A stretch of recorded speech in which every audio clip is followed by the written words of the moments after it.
3. L'Église.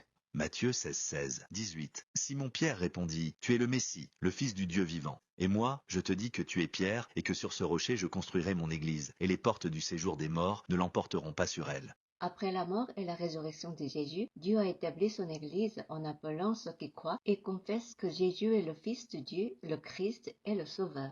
Éphésiens 2, 20 à 22, vous avez été édifiés sur le fondement des apôtres et prophètes, Jésus-Christ lui-même étant la pierre angulaire, c'est en lui que tout l'édifice, bien coordonné, s'élève pour être un temple saint dans le Seigneur. C'est en lui que vous aussi, vous êtes édifiés avec eux pour former une habitation de Dieu en esprit.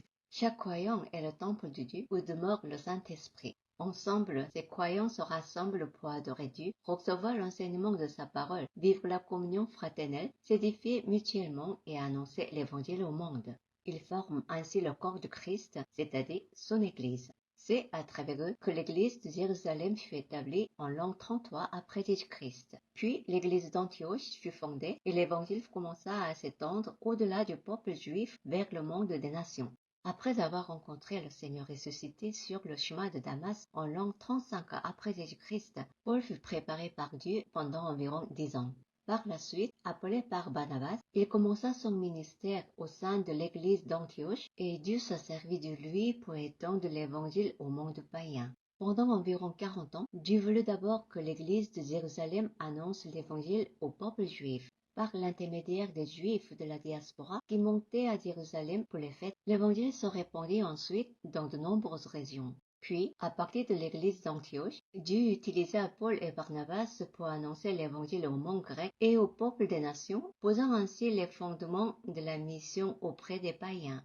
Dieu accomplit son dessein selon le temps qu'il a lui-même fixé. Après avoir étendu l'évangile au monde païen par le ministère de Paul, son œuvre de rédemption continue encore aujourd'hui à travers l'Église, afin que l'évangile soit proclamé à toutes les nations.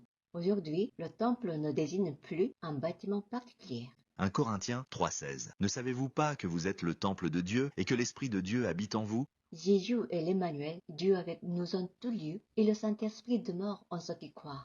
Le fondement de l'Église est ultimement Jésus-Christ lui-même, qui est le véritable temple. Ainsi qu'il s'agisse d'un humble demeure ou d'un palais, partout où Jésus-Christ est présent, là se manifeste la présence de Dieu. L'Église ne désigne pas un bâtiment, mais ceux qui croient en confessant que Jésus-Christ est le Sauveur et le Fils de Dieu vivant et qui vivent en le recevant dans le cœur. C'est sur cette confession de foi que Jésus a édifié son Église. En définitive, l'histoire du temple n'est pas l'histoire d'un bâtiment. Du commencement jusqu'à la fin, elle est l'histoire du salut par laquelle Dieu révèle Jésus-Christ.